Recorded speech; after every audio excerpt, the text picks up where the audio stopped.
Kali ini kita akan membahas kegiatan ekonomi dalam perspektif Islam. Yang pertama menjelaskan pengertian dan karakteristik ekonomi Islam. Yang kedua tentang akad dalam ekonomi syariah. Yang ketiga tentang lembaga keuangan syariah. Dan yang keempat tentang larangan judi online dan game online.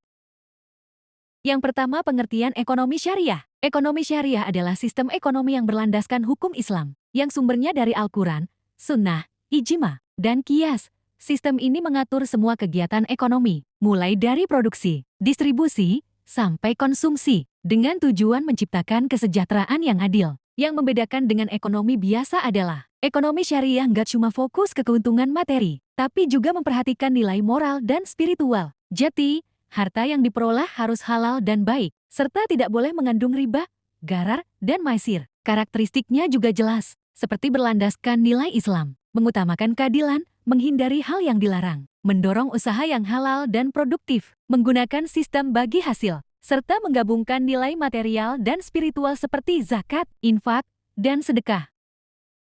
Akad adalah kesepakatan atau perjanjian antara dua pihak atau lebih yang dilakukan secara sadar sesuai prinsip syariah. Dalam ekonomi syariah, setiap akad harus dilakukan dengan jujur, saling rela, dan tidak boleh mengandung unsur riba, gharar, dan maisir. Akad dibagi menjadi dua jenis. Pertama, akad tijarah atau komersial, seperti jual beli, sewa menyewa, dan kerja sama usaha. Kedua, akad tabaru atau non-komersial, seperti sedekah, hibah, dan pinjaman tanpa bunga. Setiap akad juga harus memenuhi syarat, seperti adanya pihak yang berakat, objek yang jelas, dan adanya kesepakatan atau ijab kabul. Tujuan dari akad ini adalah untuk menciptakan keadilan dan keseimbangan dalam transaksi. Jadi, tidak ada pihak yang dirugikan, dan semua dilakukan secara transparan dan bertanggung jawab.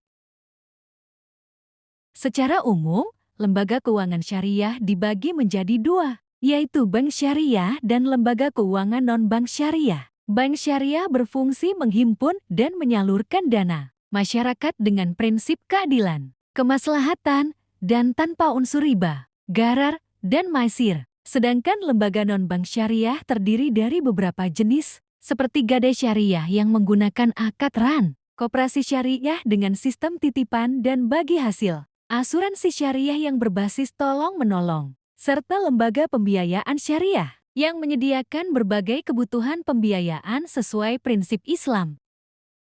Dalam Islam, ekonomi tidak hanya soal keuntungan, tapi juga tentang keadilan dan keberkahan. Karena itu, perjudian sangat dilarang, termasuk judi online dan praktik dalam game yang menyerupai judi. Hal ini disebut sebagai maisir, yaitu aktivitas untung-untungan yang bisa menyebabkan kerugian tanpa usaha yang jelas. Larangan ini ada karena judi bisa menimbulkan permusuhan, kecanduan, dan membuat seseorang lalai dari kewajiban. Judi online, meskipun dilakukan melalui perangkat digital dan terlihat modern, pada dasarnya tetap memiliki prinsip yang sama seperti judi konvensional. Ada pihak yang diuntungkan tanpa usaha yang seimbang, dan ada pihak lain yang dirugikan. Beberapa game online juga dapat masuk dalam kategori yang dilarang apabila mengandung unsur taruhan, pembelian item dengan sistem acak yang menyerupai judi atau jika permainan tersebut membuat seseorang kecanduan hingga melalaikan tanggung jawabnya. Islam tidak secara mutlak melarang permainan atau hiburan, tetapi memberikan batasan agar aktivitas tersebut tidak merugikan diri sendiri maupun orang lain, baik secara finansial, waktu, maupun moral.